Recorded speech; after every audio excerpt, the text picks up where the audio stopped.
This is Bill Denby. He calls himself Chief Lone Wolf and says he leads a First Nation, one that covers 15,000 square kilometers of Ontario. That's bigger than Georgian Bay, and it includes suburbs like Pickering, Ajax, and Oshawa. He says it's sovereign land. He says it's his. The problem? No one else agrees. Not the government, not real First Nations, not even the Guardian newspaper, which came all the way from the UK to investigate and left shaking its head. Bill told me that along with ATVs, he also sells flags, and he told me that the Confederate flag is his top seller. As well, he noted that most of the purchasers of the Confederate flag are black people. This struck me as very odd indeed, given what black people had to endure in the Southern Confederacy back in the day. But I digress.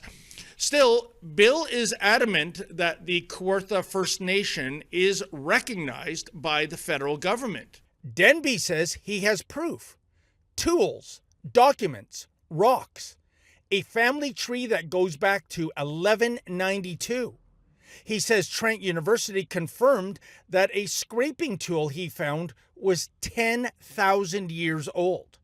He also claims that his family, Anglo-Saxon on his dad's side, Ojibwe on Mum's, gives him the authority to declare a new First Nation.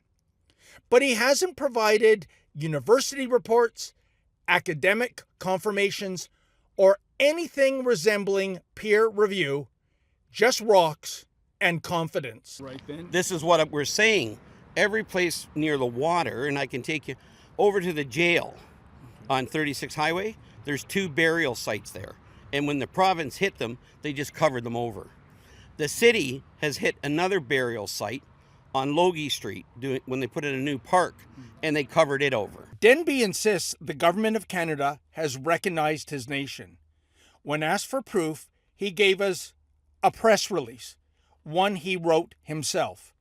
The Guardian also looked. They found no record of Denby's group with Indigenous Services Canada or Crown Indigenous Relations, no mention in any registry, no acknowledgement from any official. Denby's case for recognition boils down to this. He emailed the government, and they did not email him back to say no. So to him, that's a yes. So what we're saying is, we have an international body. You have the document? Yeah, do you have the document over there? He'll find it. Anyways, what we're saying is, because we're the 62nd, there's over, now there's up to 70, I think 68 members that are members of our international body that negotiates directly with the government of Canada. So we're the 67th member. December 13th? Yes, This one, I right? was showing it to him. Yeah, you've seen this one, right? Yeah. Real First Nations in the region, like Curve Lake and Scugog Island, are not amused. In a public statement, the Williams Treaty's First Nations called Denby's claim illegitimate and said he's undermining reconciliation and the treaty rights of actual Indigenous peoples. It's about the strongest rejection you'll ever hear in bureaucratic Canadian. Okay. Why are they saying your claims have no validity whatsoever? Because, again, they've been doing, the one bands around here, they've been signing off on phony archaeological studies. Why would they do that? For money, bribe money from the developer and from the municipality. We caught them. Okay. I have in my documents archaeological study that was supposed to have been done down the road on here for tribute homes. And then things got weirder. Denby says he's related to President Donald Trump. Says he met him in Florida. Told him the family name, and Trump allegedly nodded.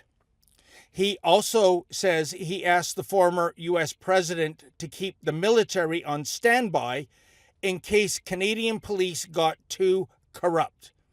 Again, no documentation, just vibes. But tell me, speaking of money, if this is not about a money play, this compound, I guess, is this how you pay the bills? You run a I guess you rent cycles and ATVs and that sort of thing? No, we sold ATVs, recreational stuff. Okay.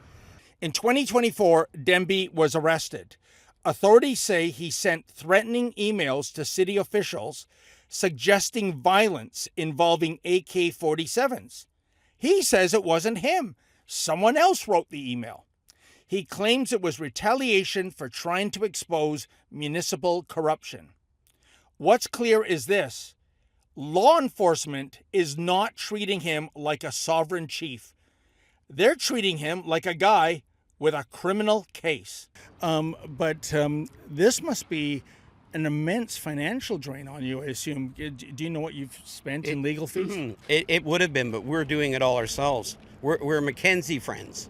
You know what a Mackenzie friend is? I don't know. A Mackenzie friend is somebody that's trained in civil rules of procedure, can file motions, can go into court and represent themselves. Oh, okay then. So we're all self-represented until we go into the real court. All right. And then you're going to hire a bona fide lawyer. We have lawyers standing by. Okay then.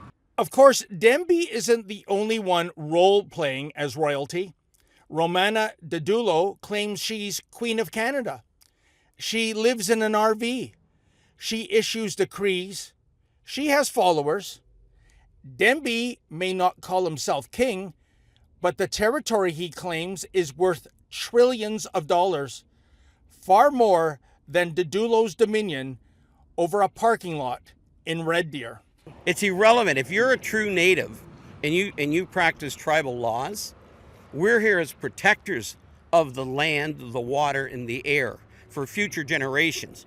Our other bands are only interested in money. You have never seen any place, any statement that we said you owe us trillions of dollars in damages, because we're not looking for money. So what's going on here? Is Bill Demby a misunderstood man on a mission to reconnect with his Indigenous roots?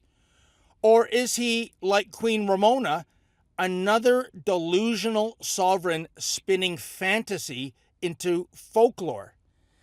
There's no government recognition, no legal standing, and no confirmation from real First Nations. For now, Chief Lone Wolf remains the self-proclaimed leader of a nation no one else believes in, a country of one, flying 8 Confederate flags. And certainly we came up empty in our quest to obtain hard evidence and tangible proof that backs any of Bill Demby's incredible claims.